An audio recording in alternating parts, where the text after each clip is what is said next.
E aí parece que foi Paulo que disse que era para acessar aquele jejum, que era para as pessoas comer, mas aí Atos já é Novo Testamento. Então, se o jejum era da lei, por que eles estavam fazendo? Era uma prática antiga que não vou dizer nem que constava na lei de Moisés, mas o povo fazia muito aquilo para chamar a atenção do Criador, era tipo uma pirraça, né? Se cobria de pano de saco, jogava cinza na cabeça, né? E fazia jejum, ficava sem comer. Agora, uma coisa é a gente fazer as coisas pensando que o Criador vai querer ou vai aceitar de alguma forma. Outra coisa é ele dizer se ele aceita ou não aquilo, né?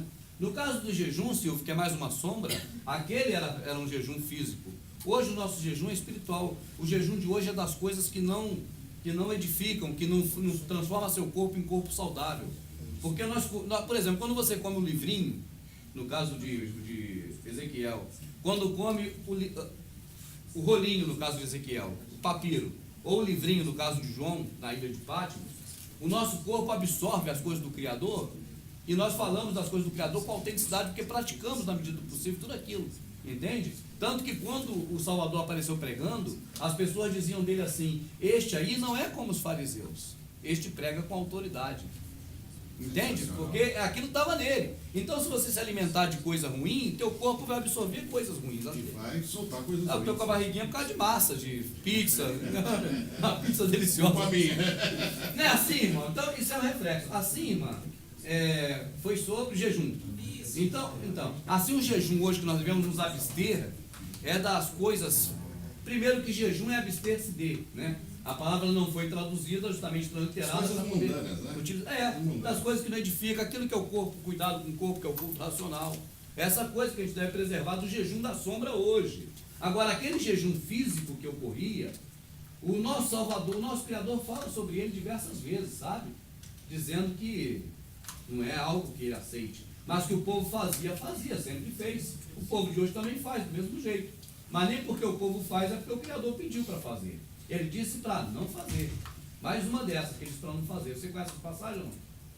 Conhece algum irmão? Quem conhece? Quando a gente fala? Ele falou que ele ia, o verdadeiro jejum é ajudar o órfão, a viúva e o necessitado. Viu? Esse é o jejum que eu busco. É isso que isso aí, o povo evangélico odeia quando eu falo, mas o Criador, o Salvador diz assim, ó, porque o bem que você faz ao próximo encobre uma multidão de pecados. É isso. Então, quer dizer, é um jejum que agrada a ele. Lá em Isaías, só para fechar com ela, tem uma moça lá no fundo e tem outra que está esperando na fila. Só para fechar com ela rapidinho com ela, para poder não ficar no espaço. Ei, irmão, por favor, procura Isaías, quando ele fala do jejum, ele fala: acaso é esse o jejum que eu pedi ao homem? Que um dia incline a sua cabeça, que fique sem comer. Procura também Zacarias, que ele fala assim, ó: quando vocês comem, não é para vocês? Por que quando fica com fome diz que é para mim? O jejum que eu peço, por acaso, é esse? Não é por acaso que desliga as ataduras do jugo? E Zacarias fala disso de um jeito, ainda corrige. Tipo assim, vocês não ouviram o que disse o profeta anterior?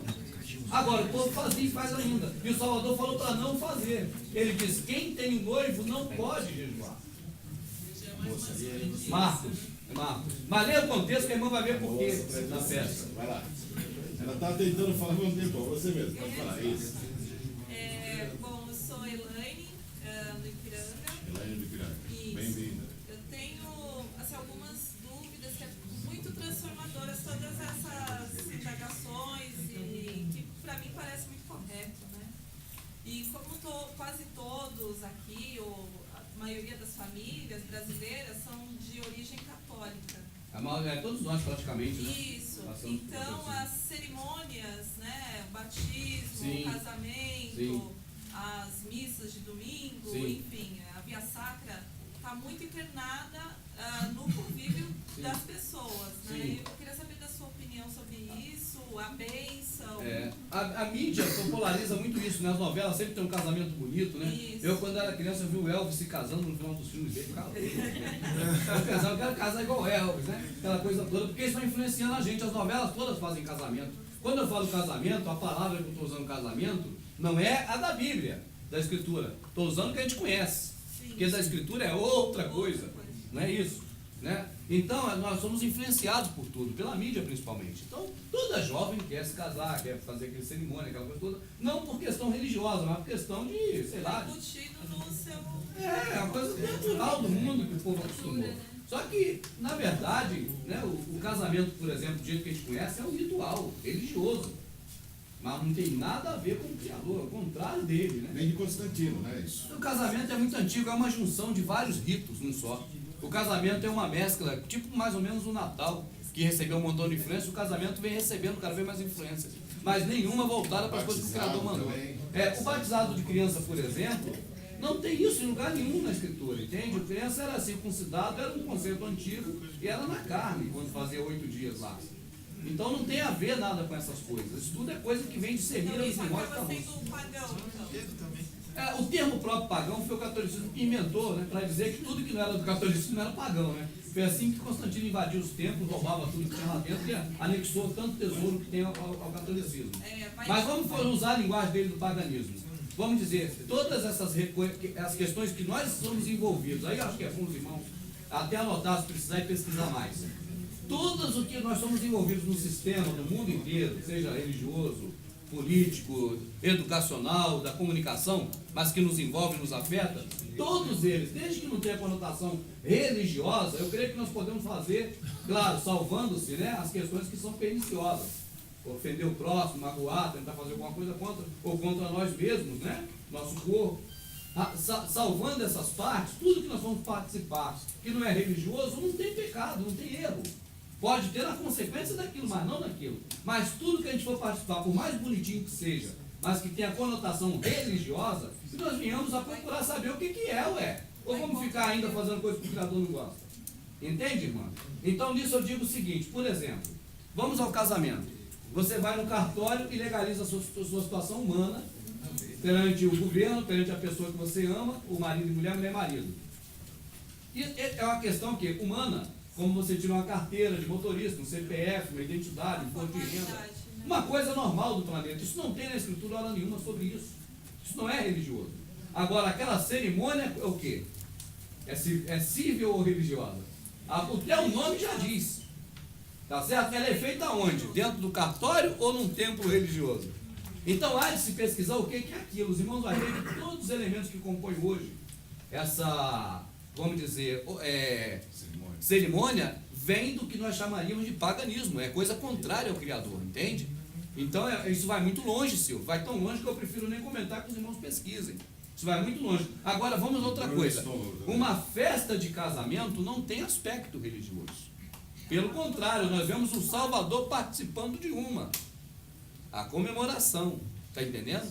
Mas os elementos do paganismo que diz respeito à liturgia, aí é religiosa. O pastor, inclusive o padre, o sacerdote, ele impõe a pessoa a um voto terrível. Porque a pessoa não pode dizer assim, eu quero votar, não quero votar, ela faz parte da liturgia. Aí ele fala, na presença de Deus e das testemunhas, você promete ser fiel aqui, ali, lá, hoje, ontem, amanhã e sempre. Quer dizer, a pessoa vai pro medo, tá certo? De qualquer forma, se você for observar por um lado espiritual, poxa, ele está falando ali Deus e tudo, mas a mente está ligada que é o Criador. Então está fazendo um voto. Mas depois alguns não cumprem, e uma boa parte hoje da sociedade não cumpre. E isso está muito errado. Então não é só isso. Se você for observar qualquer ato da liturgia, as crianças com a folhinha jogando, tudo isso tem simbolismo, tudo isso é ligado a paganismo. Sabe, das questões espirituais dos nórdicos, assustador, de Yule, é tudo assustador. Então, o que o pessoal fala para mim? Eu, se fosse fazer um casamento cerimonial qualquer, eu não faria religioso, tá certo? A esposa vestiria a melhor roupa que ela quisesse, para ficar bonitinha, receberia os convidados e pronto.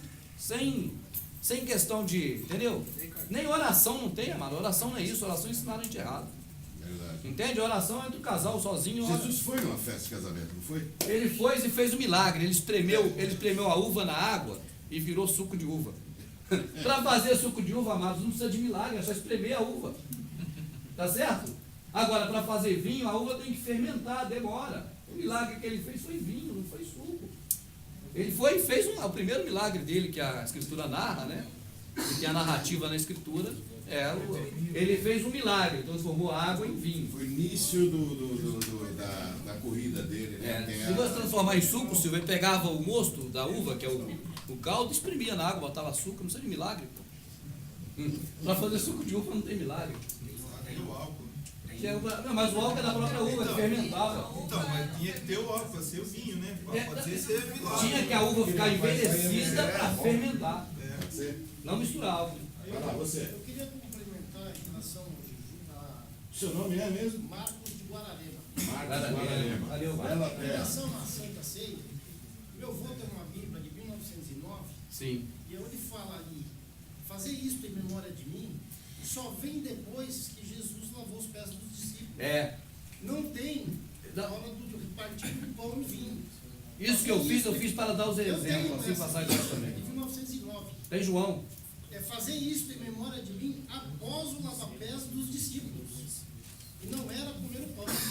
Era só para complementar em cima do que Sim, está em João, inclusive, está até fazer hoje. isso em Estava na memória tua de Bíblia e mim está até hoje. significaria se humilhar, igual ele se humilhou sendo mestre.